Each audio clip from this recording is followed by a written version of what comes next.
New മെക്സിക്കോയിൽ 1873 1878 ഇടയിലായി പണി കഴിക്കപ്പെട്ട ലൊറേറ്റോ ചാപ്പൽ പ്രസിദ്ധി ആർജിച്ചിരിക്കുന്നത് അനേകം നിഗൂഢതകൾ ഒളിഞ്ഞിരിക്കുന്ന അതിൻ്റെ ഗോവണിപ്പടികളിലാണ്.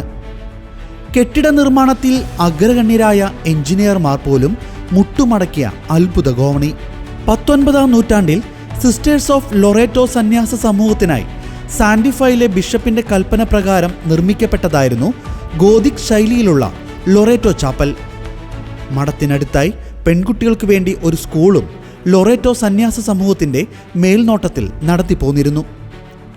ചാപ്പലിന്റെ പണിയെല്ലാം കഴിഞ്ഞതിനു ശേഷമാണ് ബാൽക്കണിയിലേക്ക് പോകാനുള്ള ഗോവണിപ്പടി പണി കഴിപ്പിച്ചിട്ടില്ല എന്ന് പണിക്കാർ മനസ്സിലാക്കിയത്. അക്കാലത്ത് ഗാനാലാപന സംഘം ബാൽക്കണിയിലാണ് ഗാന ശുശ്രൂഷകൾക്കായി നിൽക്കാറുണ്ടായിരുന്നത്.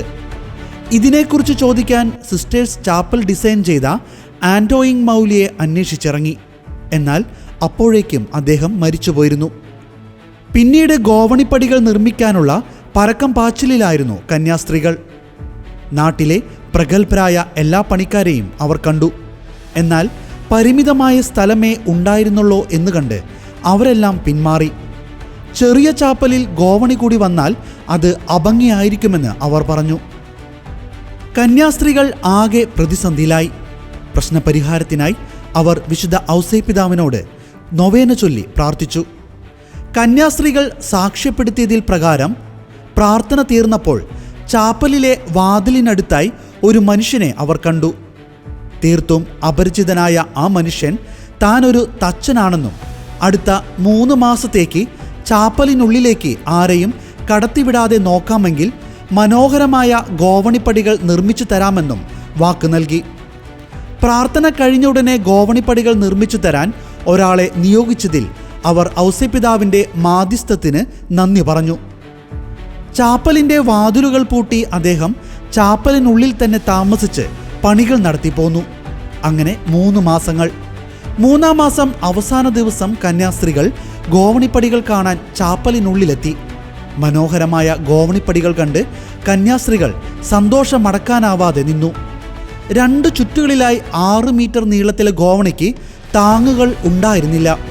പൊതുവെ ഗോവണിക്ക് നടുവിലായി ഒരു താങ്ങ് നൽകാറുണ്ട്. ഇതേപ്പറ്റി ചോദിക്കാൻ കന്യാസ്ത്രീകൾ അപരിചിതനായ ആ മനുഷ്യനെ അന്വേഷിച്ചു. എന്നാൽ അദ്ദേഹത്തെ അവിടെയൊന്നും കാണാനില്ല എന്ന് കണ്ട് അവർ സ്തബ്ധരായി. പിന്നീട് ഗോവണിപ്പടികളും അതിൻ്റെ നിർമ്മാണവുമായി ബന്ധപ്പെട്ട് അനവധി അന്വേഷണങ്ങൾ നടന്നു. തൽഫലമായി ഗോവണിപ്പടികൾ നിർമ്മിക്കാൻ ഉപയോഗിച്ച മരത്തടി ആ നാട്ടിലൊന്നും ഇല്ലാത്ത ഒരു ഇനമാണെന്നും യാതൊരുവിധ പശയോ ആണികളോ അതിൻ്റെ നിർമ്മാണത്തിനായി ഉപയോഗിച്ചിട്ടില്ല എന്നും അവർ മനസ്സിലാക്കി. അഗ്രഗണ്യരായ എഞ്ചിനീയർമാർ ലൊറേറ്റോ ചാപ്പലിലേക്ക് ഒഴുകി. വിദഗ്ധമായ പരിശോധനകൾക്ക് ശേഷം അതിൻ്റെ നിർമ്മാണശാസ്ത്രം തിരിച്ചറിയാനാവാതെ അവർ മുട്ടുമടക്കി. പിൻകാലത്ത് ഗോവണിപ്പടികൾ നിരവധി പരിശോധനകൾക്ക് വിധേയമായെങ്കിലും അതിന് പിന്നിലെ ശാസ്ത്രം ആർക്കും തിരിച്ചറിയാനായില്ല.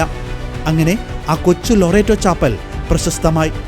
ആ അത്ഭുതത്തിന് പിന്നിൽ വിശുദ്ധ ഔസേപ്പിതാവാണെന്ന് മനസ്സിലാക്കിയ കന്യാസ്ത്രീകൾ ആ ഗോവണിപ്പടികൾ വിശുദ്ധ ഔസേപ്പിതാവിന് തന്നെ സമർപ്പിച്ചു.